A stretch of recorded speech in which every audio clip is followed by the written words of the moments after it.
स्वागत करछि आज मोस्ट इम्पोर्टाट वीडियो पर डिस्कसन करबा जाउछि। देखंतु आज आम कर पेपर 4 ओडिया ऑनर्स रो सेकेंड सेमेस्टर पे सिलेक्शन क्वेश्चन आज आम डिस्कसन करबा जोटा कि आपन मोस्ट इम्पोर्टाट रहउछि।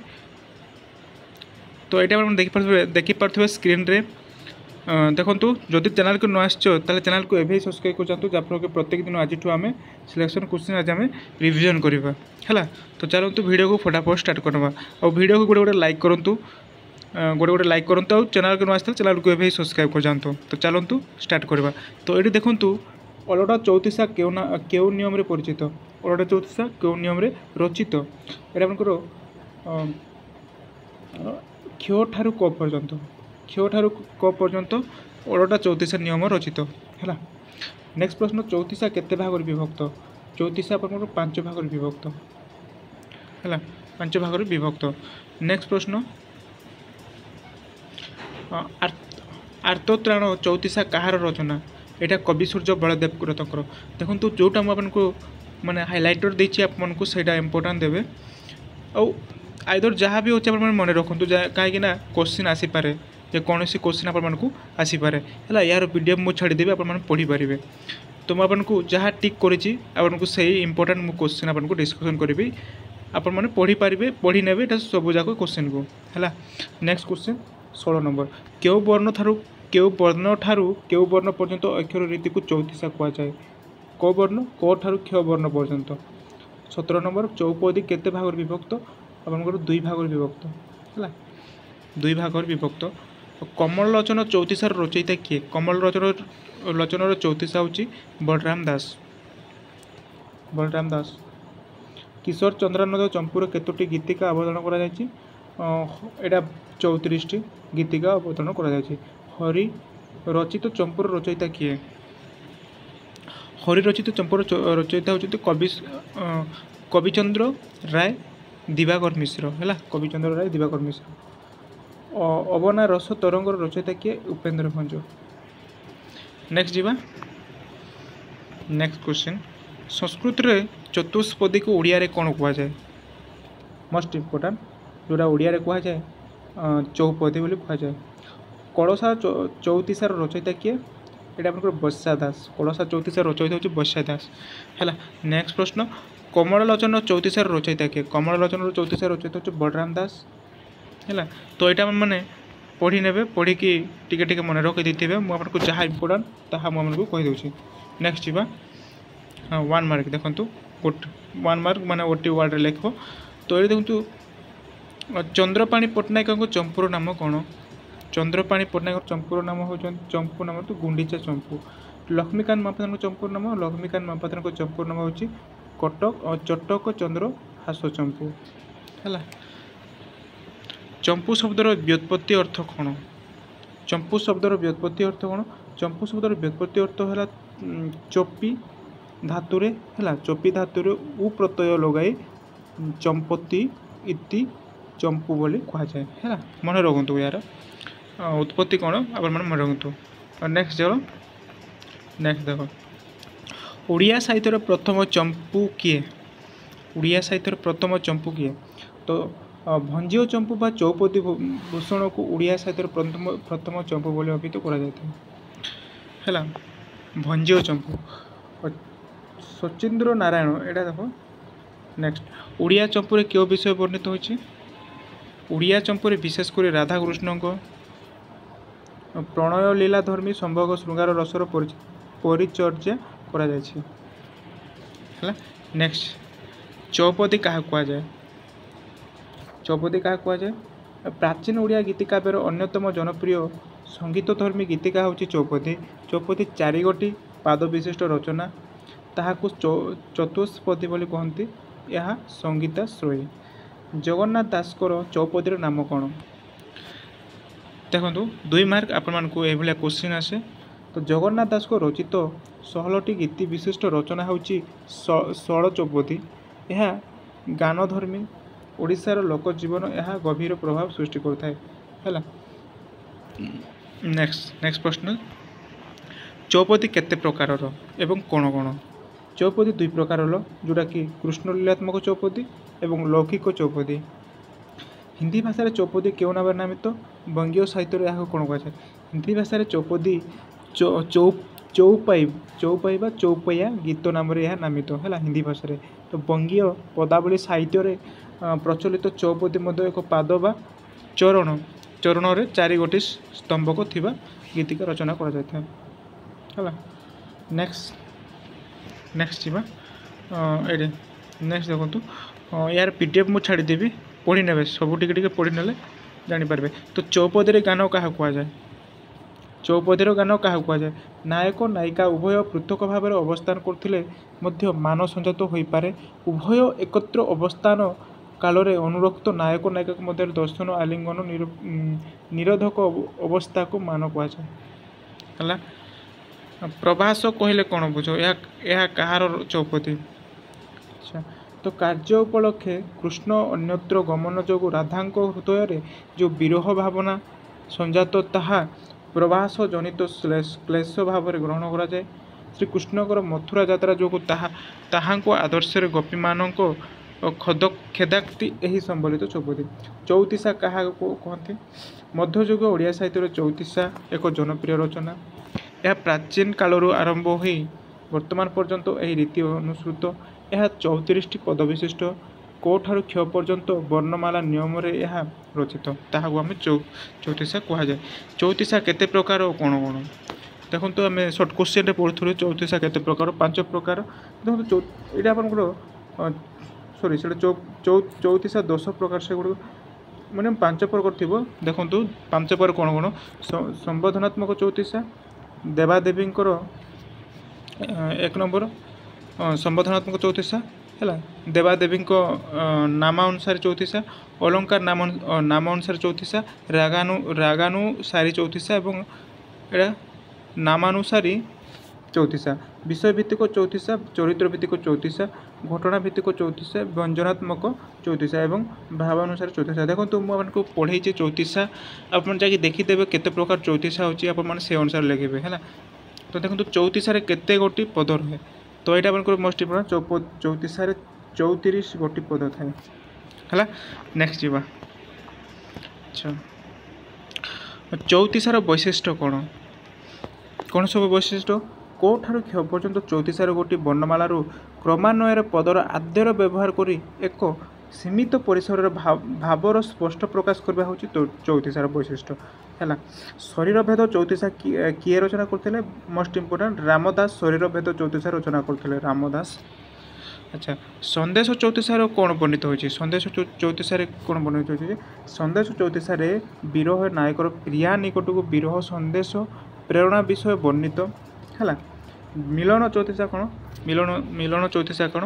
ଅର୍ଜୁନ ଦାସ ମିଳନ ଚଉତିଶାର ରଚୟିତା। ରାଧାକୃଷ୍ଣ ମିଳନ ସମ୍ପାଦିତ ହୋଇଥିବାରୁ ଏହି ଚଉତିଶାଟିର ଏପରି ନାମ କରାଯାଇଛି ହେଲା। ଭକ୍ତିମୂଳକ ଚଉତିଶା କ'ଣ? ଉପନ୍ୟାସ ଦେବଦେବୀଙ୍କ ଗୁଣ ମହିମା ଲୀଳାକୁ ବର୍ଣ୍ଣନା କରି ବହୁ କବି ଅଗଣିତ କବିତା ରଚନା କରିଛନ୍ତି, ଏହାକୁ ଭକ୍ତିମୂଳକ ଚଉତିଶା ବୋଲି କୁହାଯାଏ। ମେଷଯୁଧ ଚଉତିଶା କ'ଣ? ମେଷଯୁଧ ଦେଖ ବହୁତ ଇମ୍ପୋର୍ଟାଣ୍ଟ ଅଛି।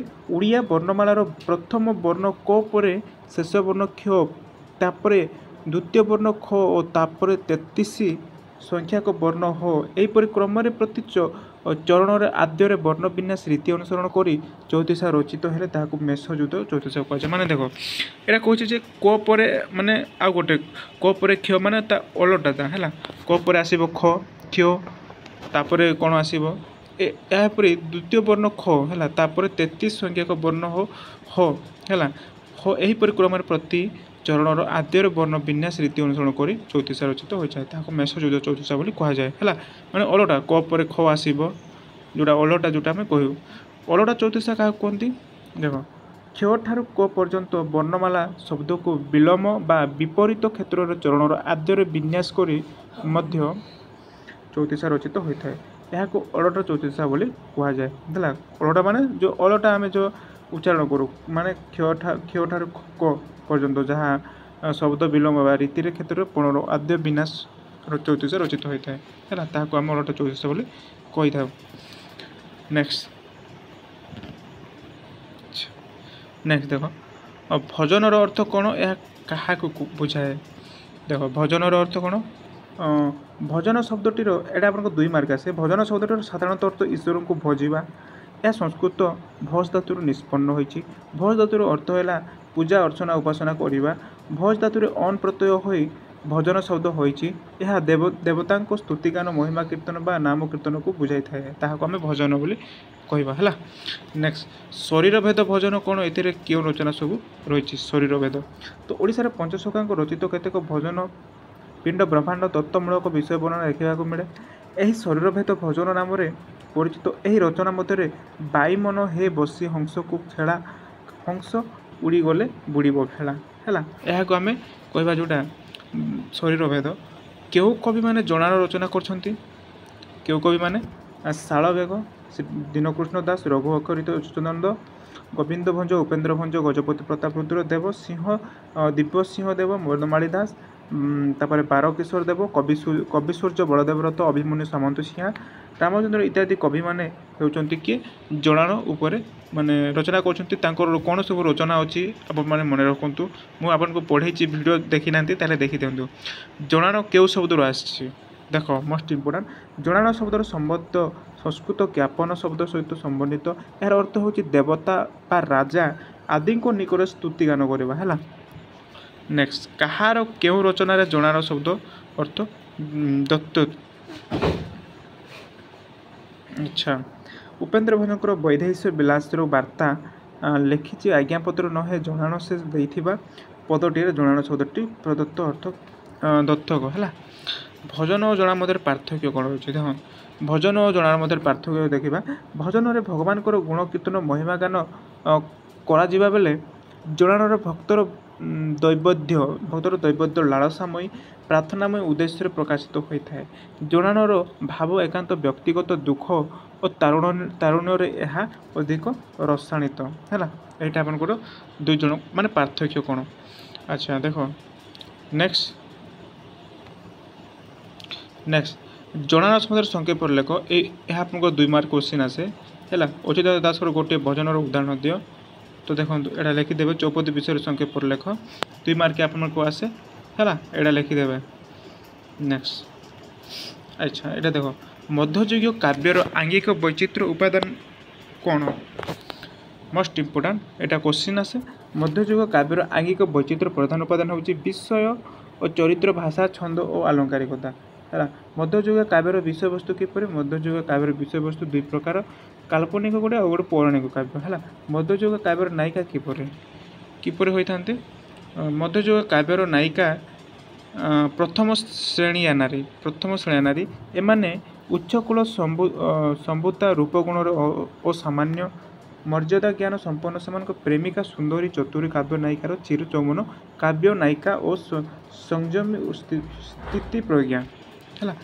ମଧ୍ୟଯୁଗୀୟ ଓଡ଼ିଆ କାବ୍ୟ ସାହିତ୍ୟରେ କେଉଁ ସଂସ୍କୃତ ବିଶିଷ୍ଟ ଅଳଙ୍କାରିକ ପ୍ରଭାବ ରହିଛି? କେଉଁଟା ପ୍ରଭାବ ରହିଛି? ଆଚାର୍ଯ୍ୟ ଭାମଙ୍କ, ଆଚାର୍ଯ୍ୟ ଦଣ୍ଡୀ, ଆଚାର୍ଯ୍ୟ ବାମନ, ଆଚାର୍ଯ୍ୟ ଆନନ୍ଦବର୍ଦ୍ଧନ, ଆଚାର୍ଯ୍ୟ କୁନ୍ତକ, ଆଚାର୍ଯ୍ୟ ମମଟ ପ୍ରଭୃତି ହେଉଛନ୍ତି ମଧ୍ୟଯୁଗୀୟ ଓଡ଼ିଆ କାବ୍ୟ ସାହିତ୍ୟର ବିଶିଷ୍ଟ ଆଲଙ୍କାରିକ ମାନେ ହେଲା। ଆପଣମାନଙ୍କୁ କ୍ୱେଶ୍ଚିନ୍ ଆସିଲେ ଆପଣମାନେ ଲେଖିବେ। ନେକ୍ସଟ କାବ୍ୟ ନିର୍ବାଚନ ପାଇଁ ଆନନ୍ଦବର୍ଦ୍ଧନ କି ମତ ପ୍ରକାଶ କରୁଛନ୍ତି? ଏଇଟା ନାହିଁ ଛାଡ଼। ହଁ, ପୂର୍ବ ରାଗ କାହାକୁ କୁହାଯାଏ? ଦେଖ ମୋଷ୍ଟ ଇମ୍ପୋର୍ଟାଣ୍ଟ, ପୂର୍ବ ରାଗ କାହାକୁ କୁହାଯାଏ? ନାୟକ ନାୟିକାଙ୍କ ମିଳନ ପୂର୍ବରୁ ସେମାନଙ୍କ ମାନସ ପଟରେ ପରସ୍ପର ପ୍ରତି ଯେଉଁ ଅନୁରାଗ ସୃଷ୍ଟି ହେଉଥାଏ ତାହାକୁ ଅଲଙ୍କାରିକ ମାନେ ପୂର୍ବ ରାଗ କହନ୍ତି ହେଲା। ରୀତି ଯୁଗରେ କିପରି ଭାଷା ପ୍ରଚଳନ ଥିଲା? ରୀତି ଯୁଗରେ ସପ୍ତଦଶ ଶତାବ୍ଦୀ ଠାରୁ ଓଡ଼ିଆ କାବ୍ୟର ସରଳ ସହଜ ଲୌକିକ ଭାଷା ଅପେକ୍ଷା ଦୁର୍ବୋଧ୍ୟ ତତ୍ସମ ଆଲଙ୍କାରିକ ଆଡ଼ମ୍ବରପୂର୍ଣ୍ଣ ଭାଷା ପ୍ରୟୋଗ ପ୍ରତି ଅଧିକ ଆଗ୍ରହ ହୋଇଥିଲା ହେଲା। ଉପେନ୍ଦ୍ର ଭଞ୍ଜ କ'ଣ ପାର ହୋଇଥିଲେ? ଉପେନ୍ଦ୍ର ଭଞ୍ଜ ସମୁଦ୍ର ପାର ହୋଇଥିଲେ ହେଲା। ସମୁଦ୍ର ପାର ହୋଇଥିଲେ, ତେଣୁ ତାକୁ କହନ୍ତି କହେ ଉପେନ୍ଦ୍ର ଭଞ୍ଜ ମୁଁ ଲଭିଛି ଶବଦ ସମୁଦ୍ର ପାର ହେଲା। ମୋଷ୍ଟ ଇମ୍ପୋର୍ଟାଣ୍ଟ କ୍ୱେଶ୍ଚିନ୍ ଆସେ।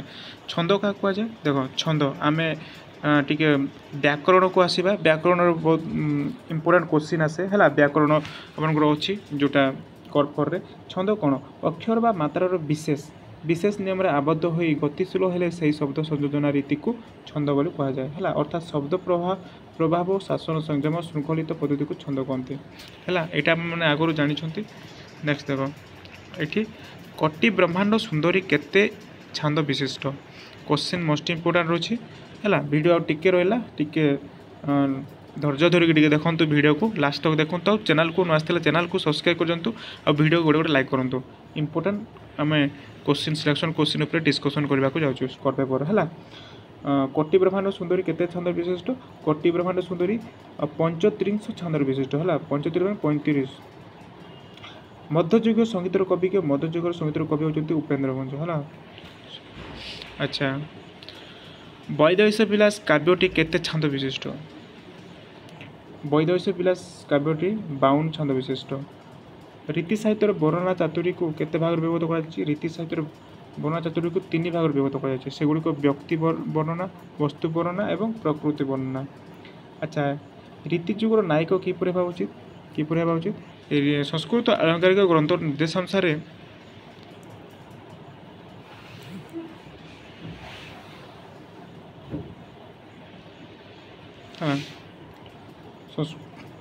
संस्कृत ग्रंथ निर्देश अनुसार ओडिया रीति काव्यर नायक धीरदत्त पुरुष बा सत्कुलजात क्षत्रिय हेबा उचित। बहु संख्यक ओडिशार संगीत रचयिता किए कवि सूर्य बलदेव रथ होती बहु संख्यक ओडिशार संगीत रचयिता है से अधिक माने बहु संख्यक ओडिसी संगीत रचयिता से लिखिं है। रीतिजुगीय कवि नायक किपर बना कर रीतिजुगीय कवि नायिका नख ठार शिख पर्यंत बना कर लावण्यवती काव्यर नायक नायिका किए लावण्यवती काव्यर नायक होती चंद्रभानु है मोस्ट इंपोर्टेंट नायिका होती लावण्यवती यहाँ आप मोस्ट इंपोर्टेंट क्वेश्चन आसे। छंद केते प्रकार देख छंद हो मुख्यतः 2 प्रकार सेगुड़िक हूँ मात्रिक छंद बार्णिक छंद छंद क्यों शब्द आसी संस्कृत छंद शब्द छंद आसी है। नेक्स्ट रसकलर काव्यर द्वितीय छंदटी क्यों राग रचित मोस्ट इंपोर्टेंट क्वेश्चन देखो रसकलर काव्यर द्वितीय छंदटी राग और चक्षीरे रचित है। जमक को केते भाग विभक्त कर जमक को 4 भाग विभक्त कर आद्य जमक मध्य जमक प्रांत जमक और सर्वजमक व्याकरण भी अच्छे मन रखुँ है कौन सब जान मन रसकलर काव्यर प्रथम छंदटी क्यों राग रचित रसकलर काव्यर प्रथम छंद आहारी है आहारी रागर रचित प्रथम छंद आहारी रागर रचित। लावण्यवती काव्यर द्वितीय छंदटी क्यों राग रचित लावण्यवती काव्यर द्वितीय छंदटी पटह मंजरी राग रचित। अर्थालंकार गुड़िक किए माने किए किए अर्थालंकार गुड़िक किए किए अच्छा देख उपमा रूपक उत्प्रेक्षा अपहंती और अतिशयोक्ति है काव्यलिंग अर्थांतरन्यास व्यतिरेच विभाजन है प्रभृति अलंकार। शब्दालंकार गुड़िक कौन कौन शब्द अलंकार गुड़िक हूँ अनुप्रास जमक श्लेष एवं शब्दालंकार कहा द्वारा काव्यर शोभावर्धन होता है रस रीति ध्वनि और अलंकार द्वारा काव्यर शोभावर्धन होता है।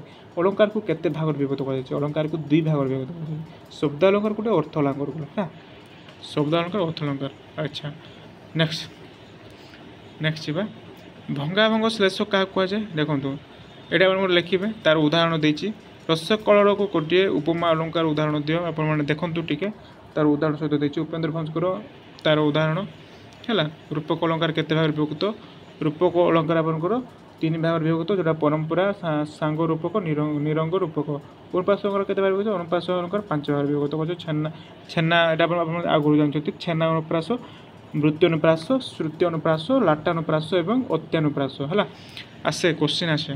नेक्स्ट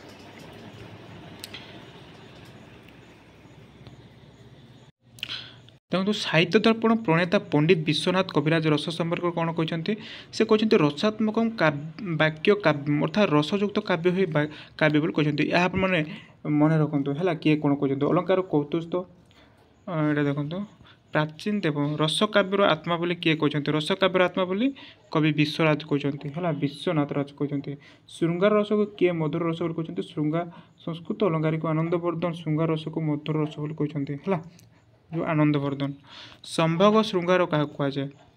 अच्छा जो नायक नायिका संजोग अवस्था पारस्परिक रति भाव में परिणत हुए ताकू संभोग श्रृंगार कहुए है। व्यभिचारिक भाव कौन अनुभाव रूप सब कौन विप्रलम्ब श्रृंगार क्या कहुए रति भाव जितेबले उत्कर्ष लाभ कर निजर अभीष्ट प्राप्ति करें ना से विप्रलम्ब श्रृंगार होता है। पूर्व राग के भाग विभक्त होती पूर्व राग मिलन अवस्था नील कुसुम्ब भेद या तीन भाग विभक्त कराई। अच्छा देख देख आ टिके रहा श्रृंगार रस को केते भाग विभक्त होची श्रृंगार रस को दुई भाग विभक्त होची संभोग श्रृंगार विप्रलम्ब श्रृंगार है। यहाँ पढ़ी पूर्व राग क्या कहुए पढ़ी देख अनुभाव देख